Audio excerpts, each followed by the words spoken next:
3 taon bago nawala ang girlfriend ni Kim Doy-ong. Noon, masamang grupo ang konektado. Ang mga loan shark ay papatay ng mga tao at kunin ang kanilang mga organo. Kung may hindi makabayad sa kanilang ama, ibibigay sila ng mga loan shark sa mga grupong ito at mabayaran bilang kapalit, parang human trafficking. Ang mga grupong ito ay kukuha ng mga tao na hindi makabayad sa kanilang mga ama at gawin silang mga alipin. Napilitan silang magtrabaho sa mga pabrika ng droga, maging pulubi, o gumawa ng pinakamasamang bagay. Minsan hindi na sila naging kapaki-pakinabang. Papatayin sila ng mga grupo at kukunin ang kanilang mga organo. Gagawin din nila ang mga taong ito. Kumuha ng mamahaling insurance, para makakuha din sila ng pera mula doon. Song Hak-soo ang pinuno ng isa sa mga grupong ito. And Detective Yuni ang nag-iimbestiga sa kanya that time. Yuni ng detective. Nagsimulang manood ng Hak-soo. Matapos mahanap ang isang katawan na may nawawalang mga organo. Nangolekta siya ng ebidensya at planong arestuhin siya. Sa wakas ay dumating ang araw para sa pag-aresto. At ito ay isang mahirap na labanan sa maraming biktima. Ngunit pagkatapos ng matinding laban, detective maaari mong makuha ang Hak-soo. At dinala siya sa paglilitis.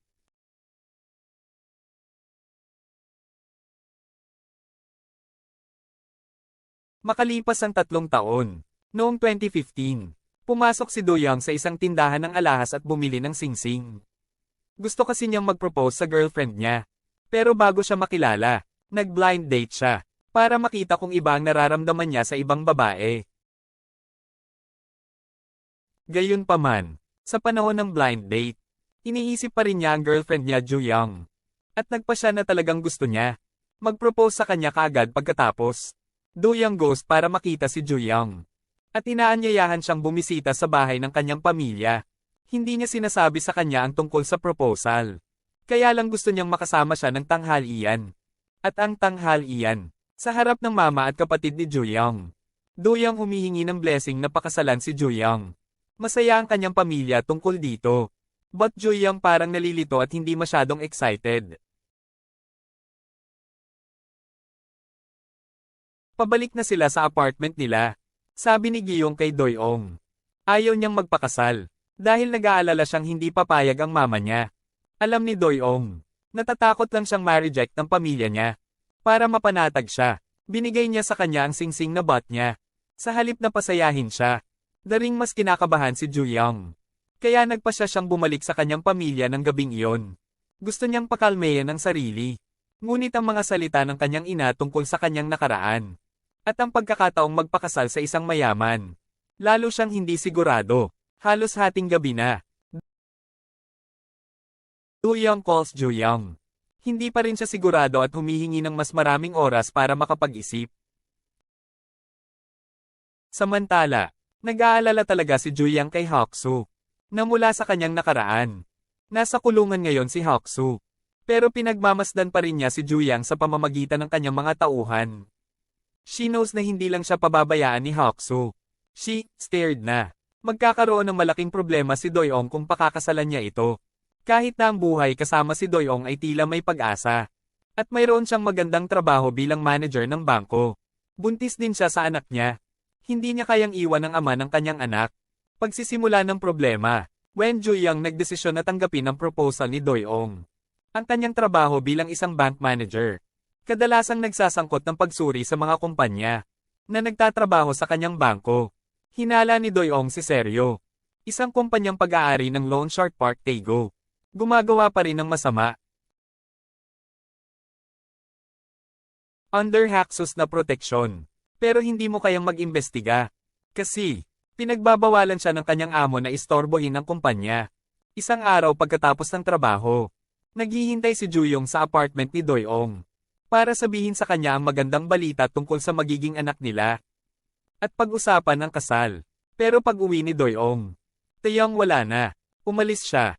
Pagkatapos makatanggap ng mga tawag at mensahe mula sa hindi kilalang mga numero. Hindi siya naglinis ng kusina kung saan siya nagluluto. At iniwan ang proposal ring niya sa kitchen table. Sa oras na iyon, sinusubukan ni Doy-ong na hanapin siya sa trabaho at kasama ang kanyang pamilya. Ngunit walang nakakaalam kung nasaan siya. Sa ika-4 na araw matapos mawala si Jo-young, nakaramdam ng kawalan ng pag-asa si Doy-ong. At pumunta sa police station para isumbong ito. Sa una, hinawakan ni Detective Kim ang kanyang ulat. Doon binigyan siya ni Detective Kim ng missing person form. Ngunit sinabing hindi nila ito maproseso. Maliban kung iniulat ito ng isang miyembro ng pamilya. Since hindi kasal sina Doyong at Juyong. Hindi wasto ang ulat. At kailangan niyang dalhin ang pamilya ni Juyong para i-report ito.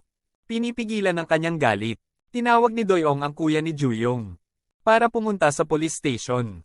At gawin ang ulat. Nung bumalik ako sa bahay ni Juyong. Nakahanap ng pregnancy test ang kanyang kapatid at ang kanyang asawa. Na nagpakita sa iyo. Buntis si Young. Ito ay maaaring gumawa ng mga bata kahit na mas malungkot at mas nalilito. Hindi niya alam kung saan hahanapin ang girlfriend niya. Kaya kailangan niyang maghintay ng updates mula sa pulis. Para pasayahin ng kaunti ang sarili. Bumili si Doyang ng baby cot. Umaasa sa hanapin si Juyang at sabay na alagaan ang kanilang anak. Samantala sa police station. Detective ka. Ni sa ulat ng nawawalang tao ni Juyang nang hindi sinasadya. The Photoshop Yuni kasi kilala niya si Juyang. Si Juyang ang impormante na tumulong sa Yuni na arestuhin si Hoksuk. Dati, naaalala ito. Kinuha ni Yuni ang kaso kay Detective Kim. Naniwala siya.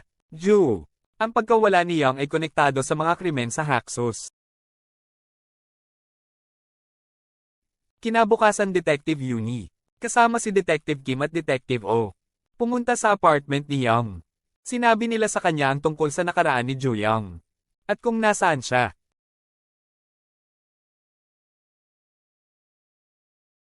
Nagsimula na rin mag-isip si Doyong.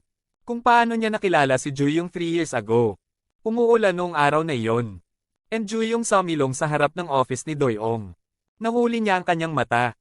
Sa oras na iyon. Sinindihan siya ni Doyong ng kanyang payong. Habang pinili niyang mabasa sa ulan. Nakakagulat. Hinabol siya ni Juyang. At tinanong kung bakit siya lentes payong sa isang estranghero. Tapos sabay silang nag-inuman nung gabing yun. Kahit na hindi pa nakainom si Doyong. Gayunpaman, hindi agad sila naging close. Sa totoo lang, nawala si Juyang nang hindi nagbibigay ng anumang contact info. Makalipas ang isang taon, nagkita ulit sila sa harap ng office ni Doyong. Sa panibagong tag-ulan. Sa pagkakataong ito, nagdala siya ng payong at lumapit sa kanya. Nagsimula na silang mag-date noon. And Juyang never nawala ulit hanggang ngayon. Sa pagkakataong ito, walang mga pahiwatig sa apartment. Tungkol sa kung saan siya nagpunta. Noon pa man ay maganda ang kanilang relasyon.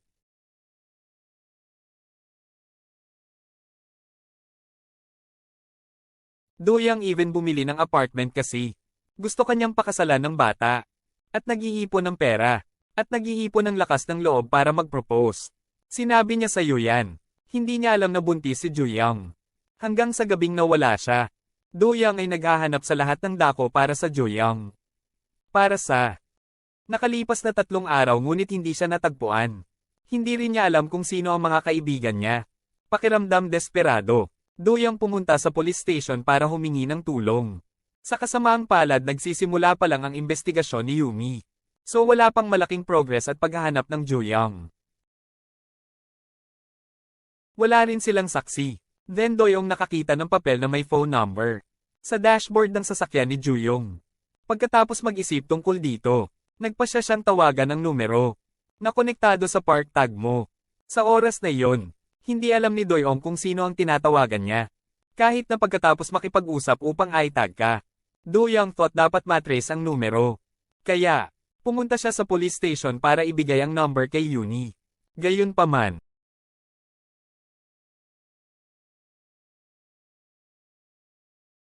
Narinig niya si Detective Kim na nagsasabi ng masama tungkol sa kanya. So hindi niya binigay yung number. Tanong din ni Yumi tungkol sa password ni Juyang. Napagtanto niya iyon. Docs yun. Wala talagang masyadong alam tungkol sa nakaraan ng kanyang magiging asawa. Akala niya nakatira na si Juyang sa ibang bansa noon. Hindi dahil may trabaho siya sa mga kriminal. At naging police informant sa ibang lugar. Nakilala ni Yumi si Hyungshik. Ang kasamahan niya na gustong tumulong sa kaso ni Haksu doon. Sinabi sa kanya ni Yumi ang tungkol sa pagkawala ni Juyong. At iniisip na maaaring konektado ito sa Haksu.